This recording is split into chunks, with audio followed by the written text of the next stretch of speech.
I want to make just 5 quick comments on what you just saw, because each one of them, I think, goes to our larger purpose. One of them is, on this day that the wall came down, there were a lot of very unhappy members of communist parties, including in Moscow, because their bargaining power had just been taken away with the end of the wall and the control of those populations. But there was also a very interesting, very unhappy person, and we have the documents of the conversation. The West German Chancellor Helmut Kohl was not in Germany on this day. You know where he was? He was in Warsaw, where he was meeting with Lech Wałęsa. And in the conversation they have on the afternoon, while crowds are gathering at the border, and ultimately that night pushing through the border, Wałęsa is complaining to Kohl that the events in East Germany are going way too fast. And could you please slow them down? And Kohl says, well, yes, we won't let them get out of control. We don't want to scare the Soviets, or as President Bush said, stick fingers into the Soviet eyes. But Wałęsa's concern was different. He said, if these events keep going the way they're going, East Germany will not exist, and all of your attention, meaning Kohl and his very wealthy West German economy, he was there in Poland to give help to the new Solidarity government, you'll all be focused on East Germany, and pity poor Poles, we won't get any money from anybody. Wałęsa complains and asks Kohl to slow things down on the afternoon that the wall falls. So fascinating, just where you stand depends on where you sit. A second point I just want to draw your attention to, the Chinese solution. They don't make it so clear in this show, but the Tiananmen tanks were on the same day that the Poles voted in Poland for solidarity in the first round. The same day. Here you had the 2 roads. Talk about the Robert Frost road, roads diverged. And the folks all over Eastern Europe had very different notions of whether the Chinese solution would come home to them. In a series of conferences we did with the Cold War History Project all over Eastern Europe on the 10th anniversary of the 1989 events, at every one we asked the dissidents and the opposition leaders, what was the day that you first believed the tanks would not come? And Zbigniew Bujak in Poland, great underground solidarity leader, said, oh, I thought that the last possibility for the tanks coming was really the day Brezhnev died in 1982. Interesting. The great Czechoslovak dissident Willem Prečan, who had been publishing the Samizdat and doing extraordinary material for Charter 77, was expelled from Czechoslovakia from the Academy of Sciences. He said, well, I wasn't even completely sure even after the Berlin Wall fell on November 9th. He said it wasn't until November 29th that I was comfortable that the Czech security forces wouldn't come in with tanks and crush the Civic Forum. And here you see this amazing role of perception of the threat. And when in the show it has the Hungarian leader, Reform Communist Nemeth, talking about his meeting with Gorbachev in the spring of 1989, where Gorbachev says to Nemeth, no, we won't come in. Actually, the transcript of that meeting is far more ambiguous. It says, we're not going to interfere, it's your own business, we applaud the path you're on, we think that's okay, but there is a limit, and the limit is the existence of socialism. This is this ambiguity. On the one hand, Gorbachev could say publicly, we're not going to come in with tanks. And yet it worked very much to his political benefit to have some ambiguity and have some sense on the outside. You heard it in President Bush's phrase, stick our fingers in the eye of the Soviet military, the people to the right of Gorbachev, the conservative forces. And there were those voices speaking pretty loudly in Moscow all through this period. So the Chinese solution, and a great irony, obviously, is in 2 weeks, people will be walking through that square with the big Olympic rings, right? It's a wonderful thing to point to that footage in particular. I think those folks are not going to be entered in the bicycle races in the Olympics, so they're getting somebody to the hospital. A third point was just about the old communist leaders of Eastern Europe, and everyone laughed at Honecker. And in effect, that was the Soviet strategy, was to get rid of the folks like Honecker, the little Brezhnevs, and replace them with little Gorbachevs. That was, in effect, the strategy. My favorite image, actually, of Erich Honecker, you notice that when Gorbachev greets him and he does the embrace, he's careful to move his head to one side because Honecker was well known as a full frontal kisser. And there's a very famous photograph of Leonid Brezhnev in Berlin doing a lip lock with Erich Honecker. And the Hungarian opposition movement, the Fidesz party, the youth movement in Hungary, created a campaign poster out of this for the 1990 Hungarian elections. And they did the top frame of the poster was the lip lock of Honecker and Brezhnev, and the bottom frame was an attractive young couple in a park on the banks of the Danube. And the poster said, "Your choice." right. It's just a wonderful image. The Gelman Library has a collection of posters that were put together by Jim Hirschberg, the former director of the Cold War Project, and of 1989 posters from the reburial of Naj to this campaign. This is one of the great posters in that series. My bet is, and I think there's an online version of this poster display which Mircea can put you in touch with. Great just images. The one from Romania is the back view of a Soviet colleague in a very recognizable hat and overcoat with a suitcase. And it's Ceausescu. It's supposed to be Ceausescu. Except it's essentially adios comrade, right? is the message. It's a fascinating, just that dynamic of the old leaders and how even the new reform leaders were trapped by their own jargon. You heard people talking about Egon Krenz. Well, he doesn't really have much to offer, just his big teeth. What was interesting in the German situation, that whole press conference where Schabowski sort of says, well, I guess it's now, I guess it's open now. He was actually, he didn't notice at the end of his instructions, it said, well, we're going to wait, phase this in, it's going to be visas, it's going to be this, it's going to be that. You have this extraordinary testimony to the role of contingency and individual choice. To me, this is the great challenge that you face and that I face in bringing the Cold War alive and trying to teach it. Because as Gaddis, John Lewis Gaddis frequently says, the great virtue of the Cold War as a teachable subject is we know how it ends. But because we know how it ends, it makes us think, oh, well, it's had to end that way. It was, in effect, overdetermined. Well, of course, Soviet Union had to collapse. Of course, the Cold War had to come to an end. And restoring some of those kind of individual choices to the mix is why I like the video, because you see these different voices of dissidents and policymakers. You see some very different kinds of policymakers. The reason I passed out this Chernyayev diary excerpt is actually two excerpts. One is from the day Gorbachev goes to see Honecker in October 1989. This is the national security advisor to the head of the Communist Party in the Soviet Union, and he's applauding the end of socialism. This is extraordinary testimony to a new way of thinking in Moscow. He is actually saying the reunification of mankind on the basis of common sense. That's what we're doing here. Chernyayev has now donated the complete handwritten text of his diaries from the day he started them in 1971 through the end of the Soviet Union in 1991 to the National Security Archive, because he was afraid that in Moscow the Yeltsin and Putin regimes would clamp down, repossess them, like they've done so many of the other archives. This is a different way of thinking, and then turn it over and just look at his reaction to the actual fall of the Berlin Wall. This is the most important foreign policy advisor to the head of the Soviet Union, and he thinks it's great.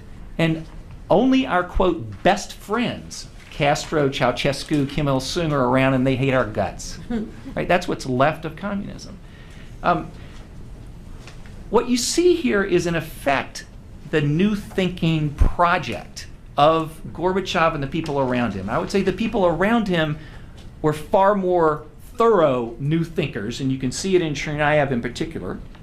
He had been in Prague in the 1960s. He had been part of that socialism with a human face. It had a huge impact on him. He brought it back, but not until Gorbachev did he have an opportunity to help make change at the high level. Gorbachev was quite ambivalent through this period, and you can see it throughout these documents. But people like Chernyayev, Yakovlev, Shakhnazarov were serious new thinkers pushing the envelope. so that sort of reinsertion of the human element is what I want to do in this next section of the talk. But I want to note two more quick things from the show. You heard Ulrike Pope, the East German dissident, talk about the videotape that was across the street, recording every family argument over the dishes. To me, one of the most fascinating experiences you can have as a tourist is to visit the Stasi archives in Berlin. And they've actually restored the regional Stasi archives in the different regional capitals as well. And you get a sense of the mammoth quantity of surveillance material, and you ask yourself, why, if with all this surveillance capacity, did they not see it coming? And there's a short answer. They choked on it. They surveilled so much. 1 in 7 East Germans was on the payroll one way or another as an informer. To service a videotape like that, what the people in the Stasi archives told us, to service a single wiretap microphone on somebody's phone or a single video camera like the one pointed into her window required 6 full-time people. You had your shift workers, you had your technical person to make sure it ran, and you had your transcribers. So if you're being absorbed, your security energy is all being absorbed on the surveillance front. Fascinating.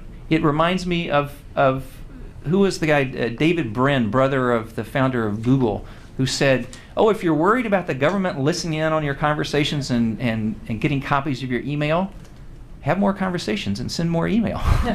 That's really your only defense, is sort of volume. And that swallowed the East German system. But let me come back to the role of individuals and human agents and choice. And I want to step back and take a little bit more of a long view and then move us up to the interaction with US policy. Because to me, if I had to do a short list, and originally the Cold War Project is what got me to think in this way.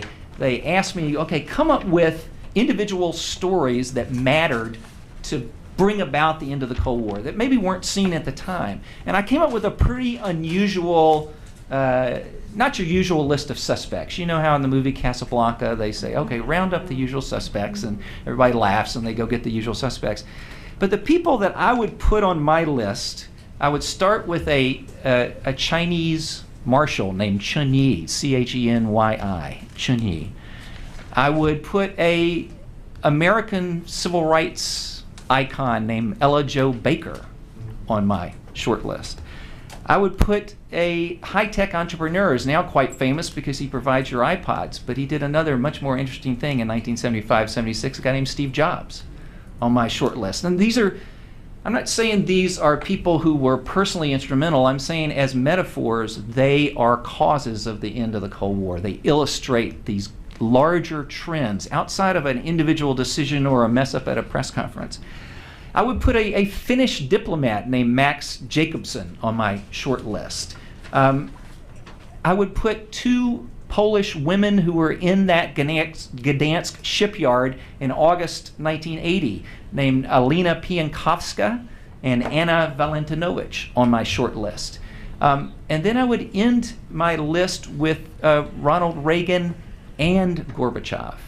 And I'll come back to that because this is the way I want to wrap up this afternoon, is talk about the history and how it essentially has presented us with a debate over, well, who ended the Cold War, who deserves credit for it, who won the Cold War, and it kind of comes down to 2 schools. Oh, it was Reagan. Oh, it was Gorbachev. Hugely simplistic. And I want to argue a third possibility, which is it was actually the interactivity between them that was crucial to the end of the Cold War.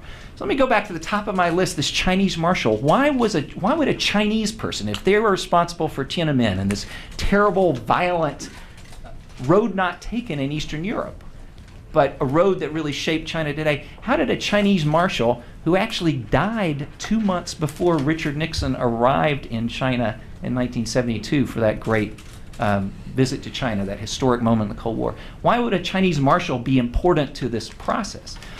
And I would say this, that what's been fascinating about getting into the documents from the other side is getting out of our head of being so American-centric or Washington-centric or policymaker-centric, and think about what were the ways that other people drove the processes? And Chun Yi was a marshal, an elite who'd been purged during the Great Cultural Revolution by Mao. He was essentially in internal exile. He was assigned with 3 other marshals to a particular factory in Beijing where he was supposed to be a quality control inspector, but actually it was an excuse to give him a small office where they could drink tea all day. And then one day he got an order from on high, you got to do a study of what we need to do. This is early 1969. Border clashes with the Soviet Union. Chinese are dying up on the river in the north. The questions posed from the center to the marshals was, okay, you're sitting there drinking tea in the factory. Are the Soviets going to attack us? What should we do about them? And the marshals say, but wait a second, there's a party political statement. We don't want to say something that's not the party line. Or you ask us to do something, we can regurgitate. That'd be fine. We can do that. That'd take an afternoon. He said, no, no, no. The message from Mao Zedong through Zhou Enlai to the marshals was, no, come up with something really, come up with something new, really. Sky's the limit. And so what they did was they reached back into Chinese history and they talked about, well, we got a problem with, and this was the phrase they used, the near barbarians, meaning the Soviets.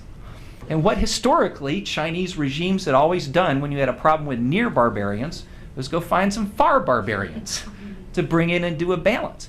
And these guys, over a period of about 8 months, wrote a series of reports to Mao Zedong and Zhou Enlai, and they've been published in the Cold War International History Project Bulletin, in which they actually used the phrase. Now try flipping on its head. You know, we talk about the opening to China, American opening, American entrepreneurship, American brilliant diplomacy. The marshals talked about bringing the far barbarians and playing the American card. Playing the American card, meaning against the Soviet Union. And they gave Mao, in effect, analytical cover. Oh, here's these distinguished marshals who can do a study for us, and we'll use that and push it through the Chinese political system and reach out to the Americans. One of the things we know today, because of pioneering scholarship by Chun Jin and other fellows of the Cold War Project, is Mao's motivations here were not only about the Soviet Union and playing the American card against the Soviet Union. Mao's motivations were also that he himself and the party had lost legitimacy because of the failures of the Cultural Revolution and the leap forward.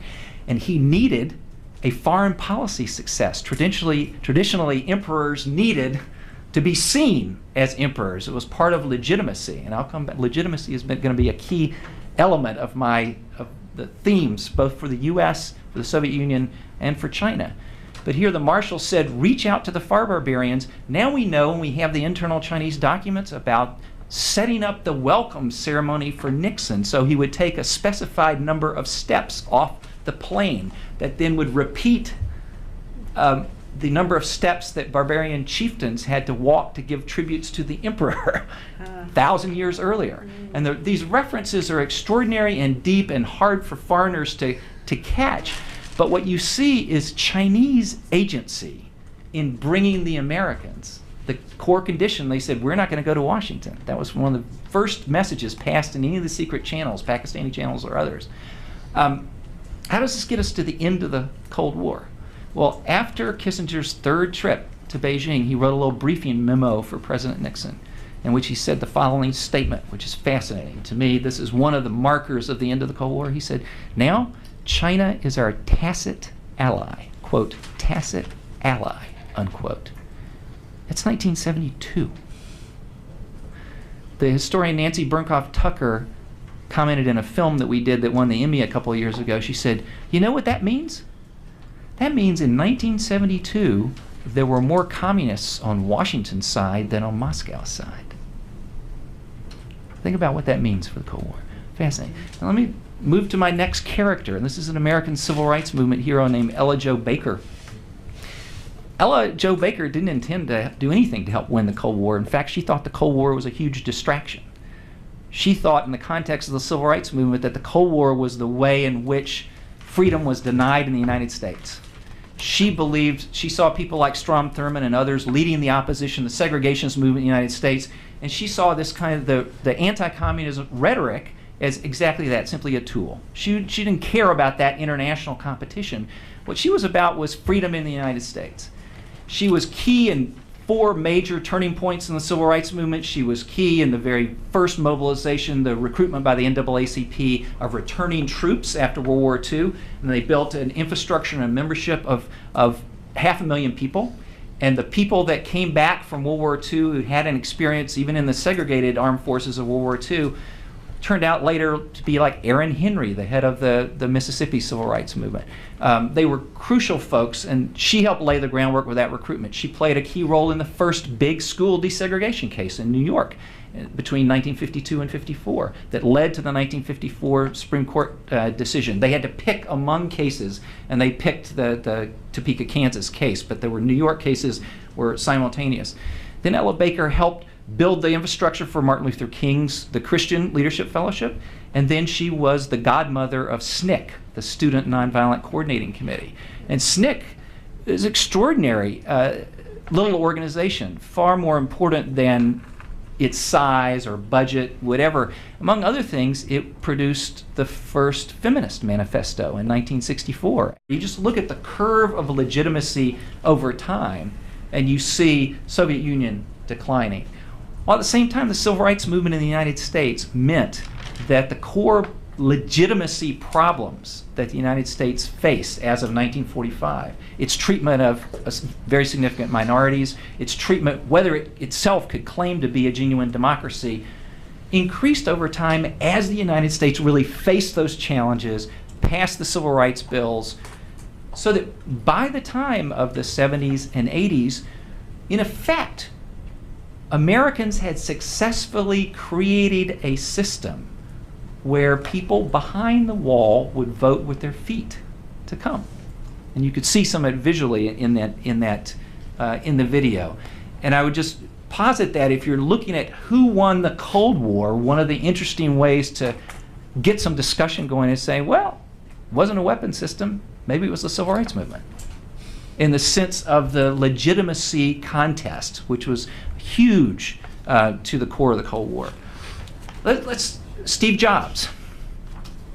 The reason I throw Steve Jobs in here is because the 1970s were, the mid-1970s in particular, were a period of a sense of crisis in the United States. You'd had defeat in Vietnam, and very few American leaders were willing to say, oh, getting out of Vietnam actually was good for us. There were a number of European leaders who said directly, Giscard d'Estaing told American leaders, you should be happy you're out of Vietnam. It's not a bleeding sore anymore. You can get back to doing what you do well, which is to be a beacon for freedom. Don't napalm jungles anymore. This is a good thing for your standing in the world. That's not how we as Americans saw it. If you take the period of sort of 73, Watergate, Vietnam, 75, through the takeover of the Iranian embassy in 1979, and the famous Jimmy Carter malaise speech, you have a real crisis of self-confidence, if you will.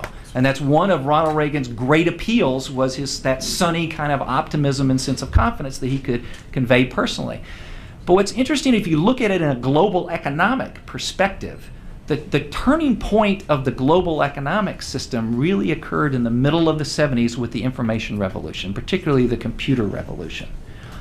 And what's interesting to me is you think about roads not taken. If we had stayed on the track of the mainframe computer, really, which was the track that we were on. Think about the supercomputers that had helped get our astronauts on the moon. Think about the Crays and the big IBMs. These were huge computers staffed by an incredible elite of scientists in big laboratory settings, very akin to centralized power plants. And in itself, such a way of computing does not conflict with the Soviet way of doing things. In fact, Vasily Leontiev, the Nobel Prize-winning inventor of input-output analysis, only was able to develop those ideas. He was a Russian refugee, immigrant, because of the use of supercomputers, and the people at Gosplan had him back to teach them how to use that, right? So, but it's a conceptual frame, an elite behind the iconostasis, minding huge computers. But in 1974, 75, 76, a bunch of hobbyists in California who were mostly motivated by wanting to steal free long-distance telephone services. Literally, these are the so-called phone freaks, and they spelled it P-H-R-E-A-K-S, phone freaks. kept working on little boxes to override the phone company's protections so they could go on, produce certain dial tones, produce certain analog and digital codes, and test hundreds, if not thousands of them really quickly to a dial tone in order to get free phone service.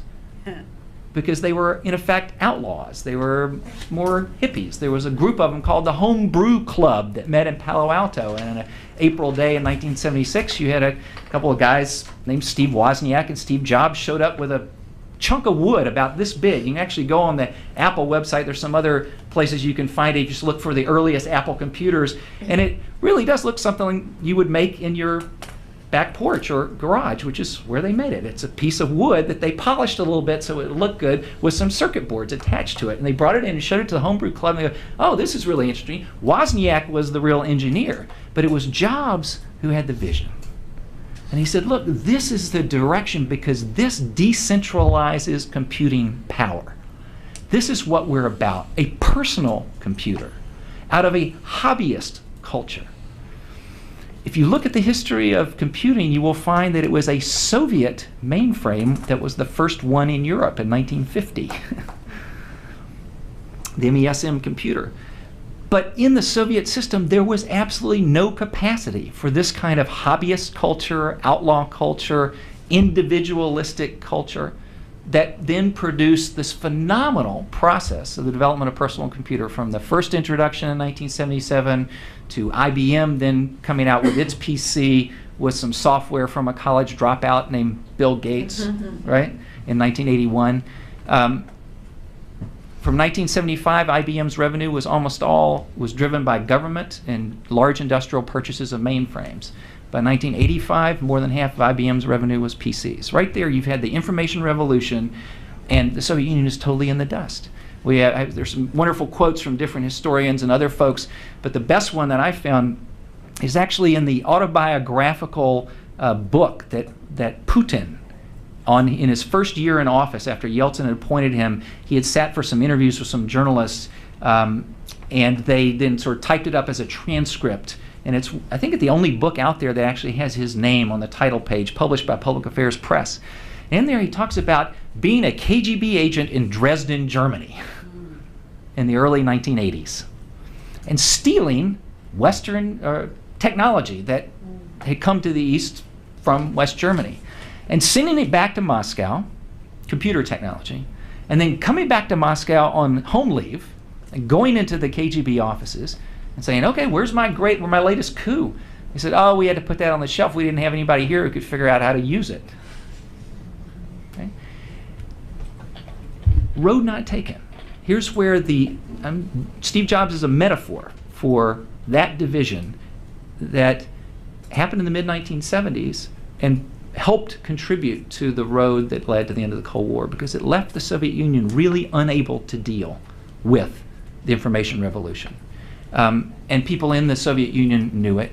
If you read George Shultz's memoirs, you will find that the most fun times he ever had with Gorbachev was when he came and gave him a couple of lectures based on some Stanford courses that Schultz had been part of about the information revolution and how it was changing how markets worked and liquidity and how it was making the West so much more efficient. And Schultz describes Gorbachev as being open-mouthed and fascinated and really interested to see these applications. Of course, the White House itself got its first email system in 1982, pushed by a national security advisor named John Poindexter, had a PhD in nuclear physics and had been used to using the military's ARPANET when he was in the military. So by the end of the Reagan administration, our lawsuit that saved the White House email from being deleted saved about 250,000 email messages. At the end of the first Bush presidency, that lawsuit resulted in about 480,000 messages being saved.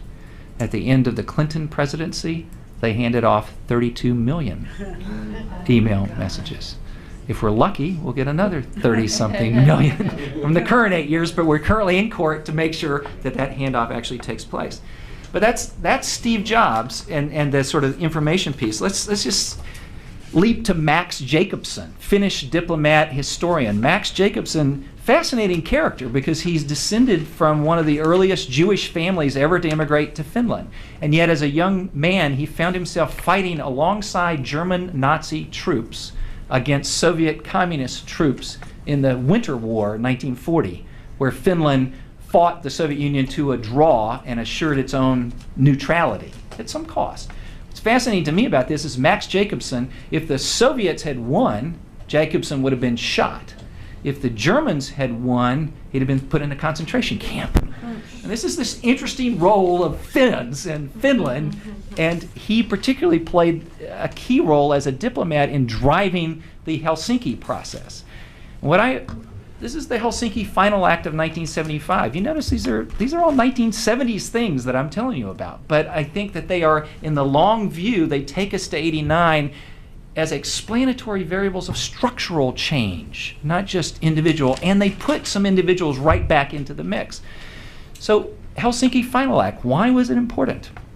The Soviets had wanted that kind of final act since 1954 as a way to ratify their borders, the borders of Eastern Europe and the Stalin conquest of Eastern Europe. And that was a top goal of their diplomacy. But by the 1970s, the human rights revolution was taking place. It's interesting, a key point might have been the Pinochet coup in Chile. In the year before the Pinochet coup, there were, I think, a grand total of about 200 Amnesty International affinity groups in the whole world. And 2 years after the Pinochet coup, there were 10,000. This is, from 73 to 75, essentially you have the modern human rights movement happens. Becomes a focus. Part of the focus was clearly on the Soviet Union and its treatment of its own dissidents, the refuseniks, treatment of particularly Soviets of Jewish descent who were trying to get out, but also the people who wanted to stay. This real focus on human rights meant that for the Soviets to get a final act, the Europeans in particular, and they led this, and with some help from some very smart American diplomats too, insisting on the basket three, the free flow of information, the right to travel, these key parts of the Helsinki Agreement. And what's fascinating about the process is that it was so disrespected by the very top of the American system. We have these amazing Henry Kissinger documents today where he says to his staff, this is not going to make any difference. I don't care if it's written in Swahili. We have these interesting documents where the President of the United States, both Nixon and Ford, say to Gromyko, the Soviet foreign minister, and to Brezhnev, don't worry, we're not going to embarrass you on human rights. Kissinger's saying this thing is not going to matter. It explains one of the puzzles of the Helsinki process. Why did the Soviets go along with the Helsinki Final Act with those human rights pieces? And one reason they went along with it, and we have the Politburo minutes when Gromyko presents it, and Gromyko says to the Politburo, don't worry, we're masters in our own house. That's his quote. We're masters, because he'd been told that by Nixon, Kissinger, and Ford. We're not gonna push you on this. So, but this Helsinki Final Act then got taken seriously by people all over Eastern Europe. Already, Yuri Orlov, a great physicist who had helped the Soviets build their nuclear bombs and an acolyte of Andrei Sakharov, reads it in Pravda because one of the requirements of the act was it be published in these countries. And so the Soviets published it in Pravda. Yuri Orlov reads it. He wrote a fabulous autobiography. He calls up a friend of his, and they were already involved in dissident activity. He says, why don't we, can we meet? I have an idea about how to take this and do something with it. She says, this is Lyudmila Alexeyeva, the extraordinary woman and still the head of the Moscow-Helsinki group today. And they meet in front of the Bolshoi Ballet because it was a notable private place. It was a place of romantic assignations. And the police would stay away a little bit because this is well known as where you met your lover of whatever orientation. And so they sit on a bench together and they're assumed to be meeting there for that purpose. They're actually talking about how to start the Moscow-Helsinki group. And the first reaction of the top Soviet leadership, we have the Politburo notes where they debate this kind of thing. What are those people up to? It's fascinating because their first reaction, we can't crush them. We can't shut them down completely because we've got all these international concerns. Charter 77 happens in January 1977 in Czechoslovakia. The Workers' Defense Group of Poland had already started defending workers before the Helsinki Final Act, but now with that, with their communist governments all having signed to it, provided legitimacy, again, legitimacy, to their efforts as dissidents. In a place like Czechoslovakia, only about 1,700 Czechoslovaks ever signed the Charter, 77. Minute fraction of the population. And yet it was a kind of a beacon that everyone could point to later on in 1989 of how they could be ready to take over. In Poland, you ultimately had, 6 to 10 million Poles involved in solidarity one way or another in 80 and 81. So very different reactions in different countries, but the Helsinki Final Act was just crucial to it. And William Hyland, I think, who was one of Kissinger's aides, says, if you could say the Soviet empire started to crack anywhere, it was at Helsinki, 75. And nobody saw that at the time. The Helsinki Final Act was denounced by the great Soviet dissident Alexander Solzhenitsyn, said it was a sellout. It was editorialized against by the New York Times, who said, this is a giveaway to Stalin. Ronald Reagan was running for president in the Republican primaries against Jerry Ford, said, absolutely terrible, we shouldn't do it, right? Unintended consequences of a principled position driven by the human rights movement and these European diplomats and this Finnish guy, Max Jacobson, put a legitimacy test into international law that the Soviet system ultimately flunked. Very key, because by November 1989, it's the dissidents and the people who can cite to the Final Act are the people who have the legitimacy in those countries, not the communist regimes. Let me talk about two solidarity activists, because I think the biggest crack of the Soviet system was not necessarily at Helsinki, but right across the Baltic at Gdansk. Because here was a revolution, the revolution in Poland, that was the personification of the antithesis of communism. It was a workers' revolt against the dictatorship of the workers, right? It involved a huge percentage, ultimately, of the Polish population. It took its very name from the communist anthem, solidarity, right? It's about solidarity. And it made a common alliance with the Catholic Church as well as its base. So you have this fascinating combination of forces, and yet the story of solidarity could have been very, very different, except for very brave action by two women, Alina Piankowska and Anna Valentinowicz. Now, Anna Valentinowicz was the one who actually started the Gdansk strikes in August 1980. She was the tiniest welder in the Gdansk shipyard. She could get up into the very front of these ships and mend the struts with her blowtorch. I've met her once, and when I met her, she was 4'10", maybe, in shoes. Her nickname was Tiny in Poland, right? But she was so highly respected, she was fired from her job for the simple act of collecting the burned down candle stubs. Anybody been in a Catholic church, and particularly in Eastern Europe, and you burn candles to the deceased, right? She collected the candle stubs because wax was precious, candles were precious, on the monument to the workers who'd been killed in 1970, in the 1970 protests, and she was going to remix them into other candles and keep the candles going, and she was fired for stealing. And the protests started because she was so well respected, and these are the protests that quickly another shipyard worker named Lech Wałęsa emerged as a natural leader. A committee of the intellectuals, Jacek Kuran and others, who were already involved in defending workers from the mid-1970s, join in a statement of principles in support of the Gdansk workers. This is around August 14th.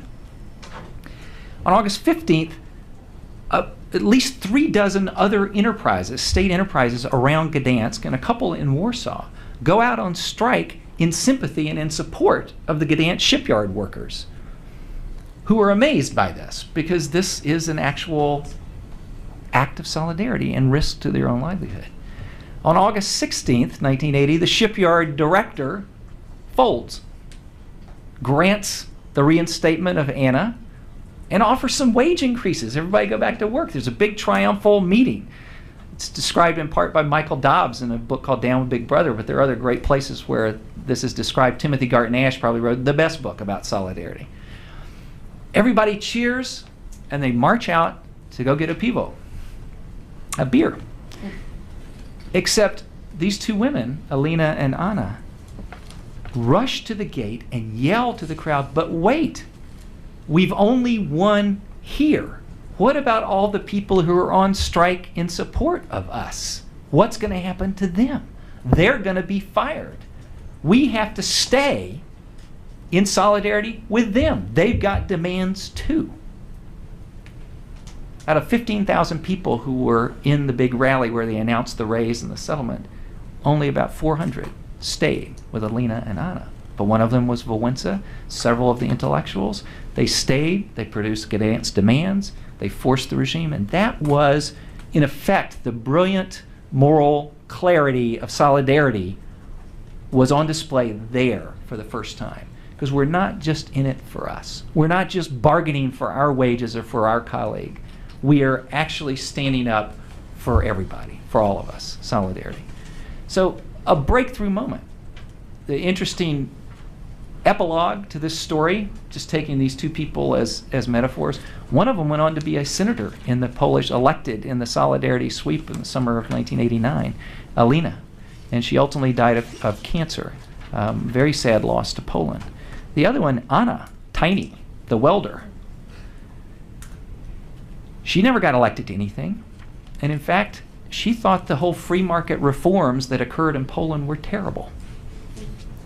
And when she retired to her pension, a New York Times reporter did a profile of her in the Times Magazine in 1999, 10 years later. He went back and found some of the heroes. And she sits there saying, I didn't want capitalism.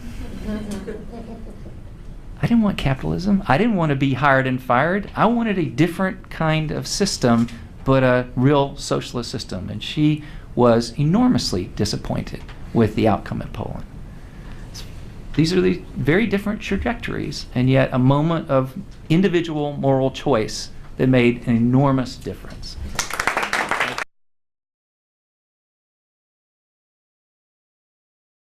Solidarity government, you'll all be focused on East Germany and pity poor Poles. We won't get any money from anybody.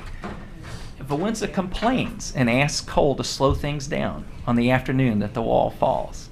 It's a fascinating, just where you stand depends on where you sit. A second point I just want to draw your attention to, the Chinese solution. They don't make it so clear in this show, but the Tiananmen tanks were on the same day that the Poles voted in Poland for solidarity in the first round. The same day. Here you had the two roads. Talk about the Robert Frost road, roads diverged. And the folks all over Eastern Europe had very different notions of whether the Chinese solution would come home to them. In a series of conferences we did with the Cold War History Project all over Eastern Europe on the 10th anniversary of the 1989 events, at every one we asked the dissidents and the opposition leaders, what was the day that you first believed the tanks would not come? And Zbigniew Bujak in Poland, great underground solidarity leader, said, oh, I thought that the last possibility for the tanks coming was really the day Brezhnev died in 1982. Interesting. The great Czechoslovak dissident, Willem Prečan, who had been publishing the Samizdat and doing extraordinary material for Charter 77, was reburial of Naj to this campaign. This is one of the great posters in that series. My bet is, and I think there's an online version of this poster display which Mircea can put you in touch with. Great just images. The one from Romania is the back view of a Soviet colleague in a very recognizable hat and overcoat with a suitcase. And it's Ceausescu. It's supposed to be Ceausescu, except it's essentially adios comrade, right? Is the message. It's a fascinating, just that dynamic of the old leaders and how even the new reform leaders were trapped by their own jargon. You heard people talking about Egon Krenz. Well, he doesn't really have much to offer, just his big teeth. What was interesting in the German situation, that whole press conference where Schabowski sort of says, well, I guess it's now, I guess it's open now. He was actually, he didn't notice at the end of his instructions, it said, well, we're going to wait, phase this in, it's going to be visas, it's going to be this, it's going to be that. You have this extraordinary testimony to the role of contingency and individual choice. To me, this is the great challenge that you face and that I face in bringing the Cold War alive and trying to teach it. Because as Gaddis, John Lewis Gaddis frequently says, the great virtue of the Cold War is expelled from Czechoslovakia, from the Academy of Sciences. He said, well, I wasn't even completely sure even after the Berlin Wall fell on November 9th. He said it wasn't until November 29th that I was comfortable that the Czech security forces wouldn't come in with tanks and crush the Civic Forum. And here you see this amazing role of perception of the threat. And when in the show it has the Hungarian leader, reform communist Nemeth, talking about his meeting with Gorbachev in the spring of 1989, where Gorbachev says to Nemeth, no, we won't come in. Actually, the transcript of that meeting is far more ambiguous. It says, we're not going to interfere, it's your own business, we applaud the path you're on, we think that's okay, but there is a limit, and the limit is the existence of socialism. This is this ambiguity. On the one hand, Gorbachev could say publicly, we're not going to come in with tanks. And yet it worked very much to his political benefit to have some ambiguity and have some sense on the outside. You heard it in President Bush's phrase, stick our fingers in the eye of the Soviet military, the people to the right of Gorbachev, the conservative forces. And there were those voices speaking pretty loudly in Moscow all through this period. So the Chinese solution, and a great irony, obviously, is in 2 weeks, people will be walking through that square with the big Olympic rings, right? It's a wonderful thing to point to that footage in particular. I think those folks are not going to be entered in the bicycle races in the Olympics, so they're getting somebody to the hospital. A third point was just about the old communist leaders of Eastern Europe, and everyone laughed at Honecker. And in effect, that was the Soviet strategy, was to get rid of the folks like Honecker, the little Brezhnevs, and replace them with little Gorbachevs. That was, in effect, the strategy. My favorite image, actually, of Erich Honecker, you notice that when Gorbachev greets him and he does the embrace, he's careful to move his head to one side, because Honecker was well known as a full frontal kisser. And there's a very famous photograph of Leonid Brezhnev in Berlin doing a lip lock with Erich Honecker. And the Hungarian opposition movement, the Fidesz party, the youth movement in Hungary, created a campaign poster out of this for the 1990 Hungarian elections. And they did the top frame of the poster was the lip lock of Honecker and Brezhnev, and the bottom frame was an attractive young couple in a park on the banks of the Danube. And the poster said, your choice. right. It's just a wonderful image. The Gelman Library has a collection of posters that were put together by Jim Hirschberg, the former director of the Cold War Project, and of 1989 posters from the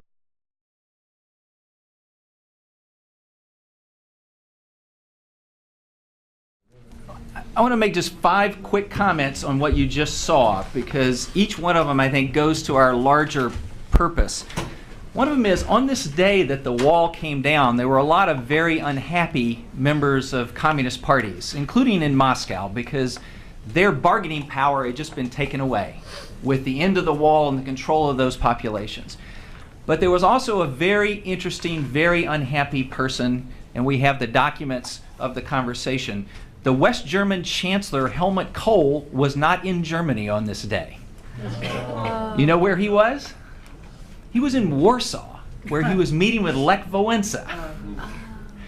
And in the conversation they have on the afternoon, while crowds are gathering at the border, and ultimately that night pushing through the border, Wałęsa is complaining to Kohl that the events in East Germany are going way too fast. And could you please slow them down? And Kohl says, well, yes, we won't let them get out of control. We don't want to scare the Soviets, or as President Bush said, stick fingers into the Soviet eyes. But Wałęsa's concern was different. He said, if these events keep going the way they're going, East Germany will not exist, and all of your attention, meaning Kohl and his very wealthy West German economy, he was there in Poland to give help to the new solid